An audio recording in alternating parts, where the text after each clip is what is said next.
being here. My name is Shelly Sloan. I use she, her pronouns. I'm the Assistant Dean of Students for Student Wellbeing at SUNY Oswego. I work in the Office of the Dean of Students in Culkin Hall.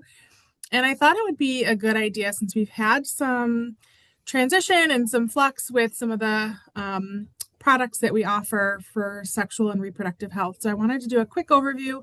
We've got a couple of cool initiatives. I don't know if you've seen them or heard about them or hear students talk about them, but I thought it would be a good idea to kind of do like a quick overview. So hoping not to take too much time, but I've got a PowerPoint prepared that I will share my screen in a hot second. Oh my gosh, am I out of practice? Here we go.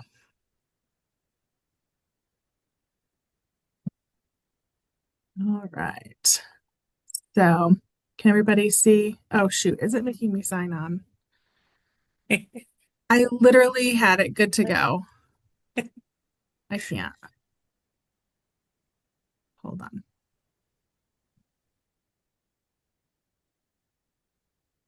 See, it always happens. You think you have yourself together, and then life says surprise. All right, let's try this again.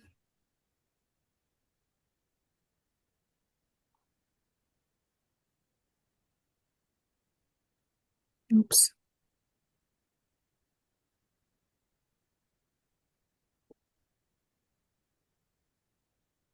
Can you see it? Yes. Yay! Okay.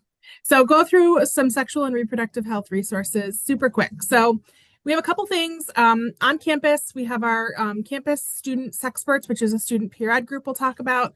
We'll talk about junk mail, which has been in effect since 2019. Our health hubs, which have been in effect for a couple years, and we just added another one. And then we'll talk about some other on campus and then off campus resources as well, just in case students aren't always around and available when the offices are open. So I want to talk a little bit about some off campus as well. So our Sexperts are our student-run peer educator group. This is an older photo from, I think, about 2021, but it's a student-run group. These students apply to be Sexperts. They go through a training of anywhere from probably 3 to 4 hours, where they learn about how to facilitate conversations, how to have difficult conversations, how to say words that people sometimes aren't comfortable saying.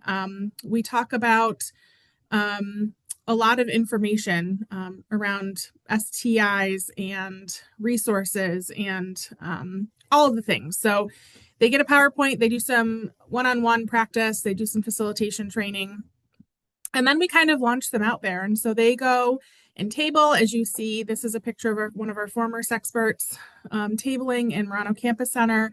They also do workshops in classrooms. We've had a couple of professors call us to do resources and information while they can't be in class. We have been asked to talk to first year classes, residence halls, etc. So it's a really great way to get information out there. Some of the things that they do are they play games to break students' comfort levels, make them a little bit more comfortable talking about these things. And it's been kind of a cool experience to be in the audience when these students are presenting, because they go from walking in kind of like closed off, like, I don't know why I'm here or if I want to be here, to by the end, we give them index cards to write down anonymous sexual health questions. And people are just raising their hands saying, I don't need a card.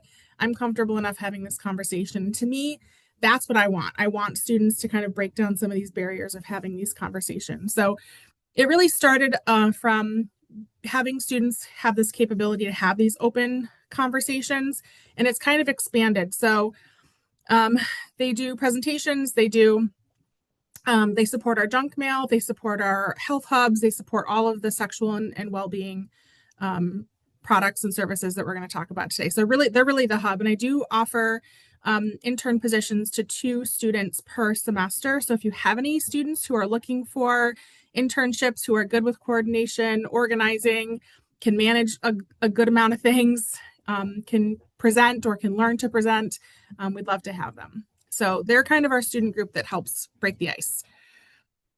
So junk mail is our online order form, and then we actually have a delivery service. So this is one of our posters.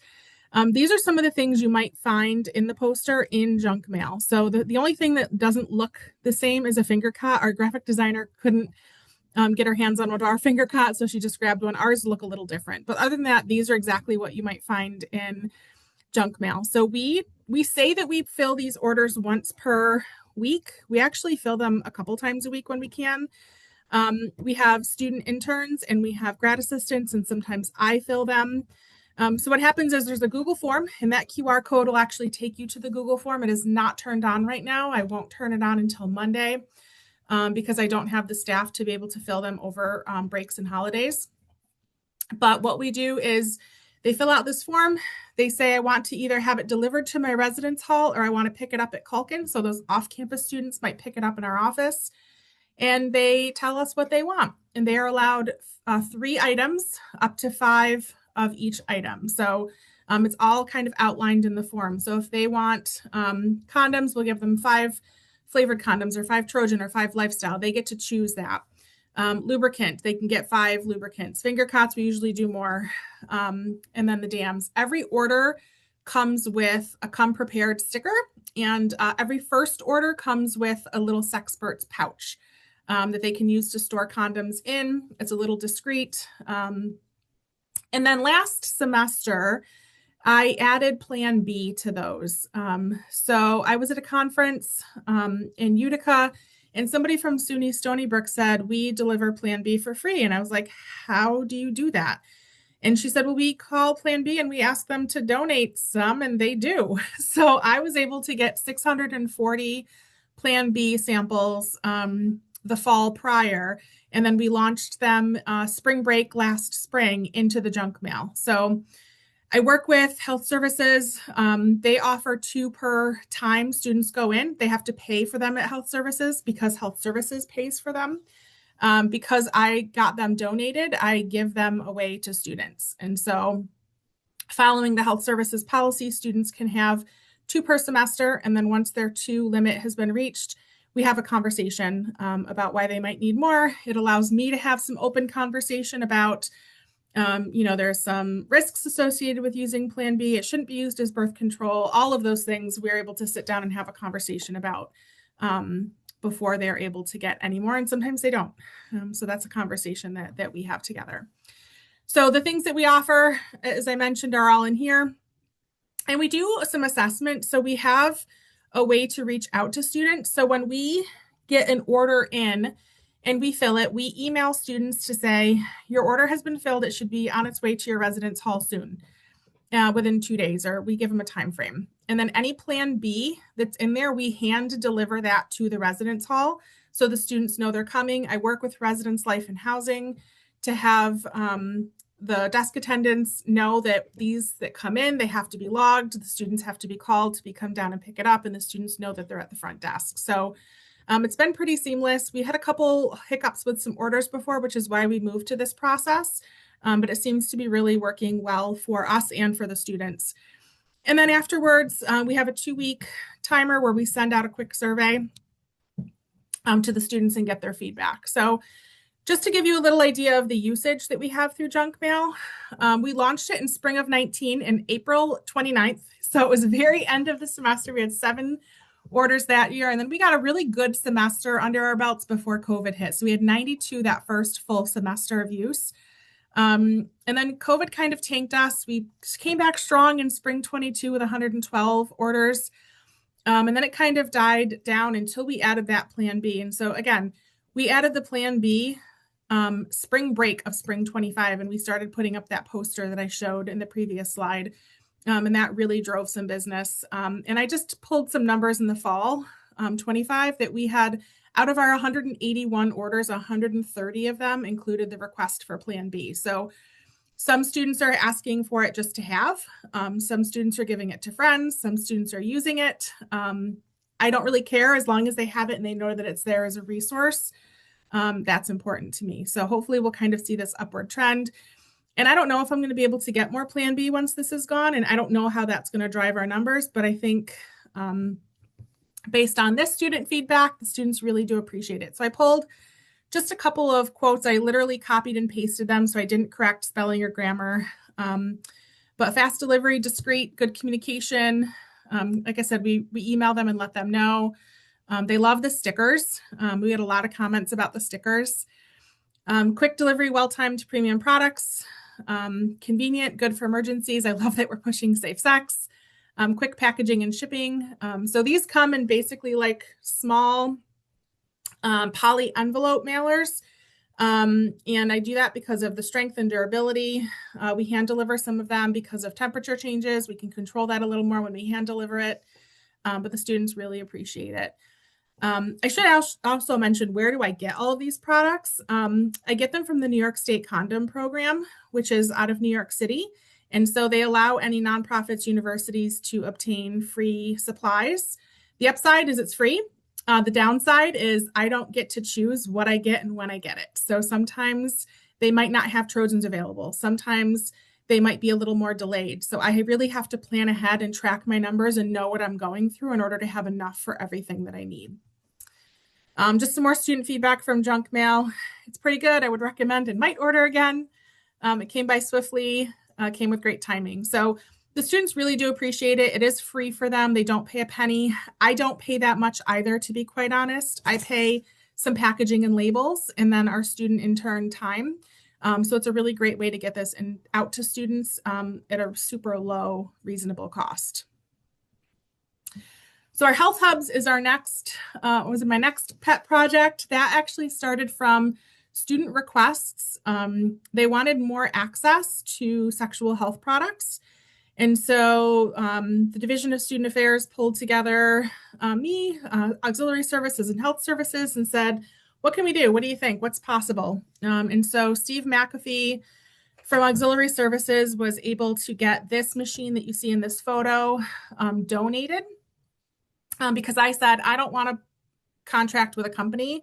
We can do this cheap. We can do this, because I looked at some of the pricing for some of the companies that are out there, and it's just asinine for what they charge. So I said, we already have the products for free. I bought envelopes and labels. We did the whole first semester for under $200. And we did it ourselves, and we had student help.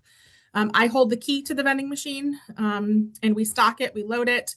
The company does all the printing of the stickers for me that you see, and that has shifted a little bit because we now call them health hubs. Before it was just this vending machine, and we didn't really have a name for it. So now we actually have a name and a brand, which is pretty cool. So this is the one in Penfield Library. So if you walk into the 24-hour room, it's the last vending machine closest to the window. And it is stocked once per week by interns. Just like junk mail, we don't stock over break. We don't fill over break. I do fill it at the end of break so students can utilize it, but when it's gone until the next break. And usually it's not completely empty. And we have done some assessment on this as well. We have some anonymous assessments that we've put out there. So just to give you an idea, we launched the vending machine in the library on fall 2022. And we had about 1,000 envelopes and about 4,700 products that came out of those. So we've kind of expanded on products through the semesters. We started with basic condoms and dams and lubricant and finger cots. And then we expanded to include pregnancy tests. I get those on Amazon relatively cheap. Trisha DeWolf, our alcohol and other drug assistant dean, has supplied me with some doTERRA bags, which actually, if you don't know what they are, they're a drug deactivating bag. So if you have medication that you're taking that you no longer use or need, or it's expired, you can pour it into that bag, fill it up with water, and seal it, and it basically turns it into like a cement. And so you can dispose of that in the garbage so it doesn't go into the toilets or landfills or anything like that. And it doesn't get into the hands of people you might not want. We also have fentanyl testing strips we've added to those machines. And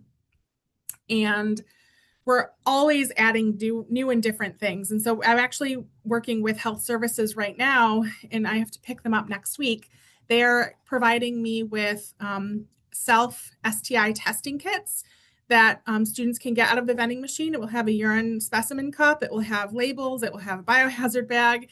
Students can do their own urine catch, drop it off to health services, and then they won't have to do a urine specimen in the office. They can just drop it off. They'll send it out to the lab for testing.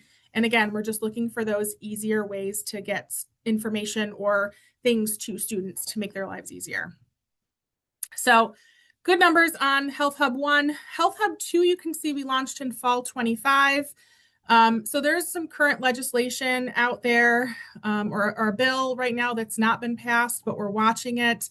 And it's to make Plan B accessible to college students outside of typical business hours.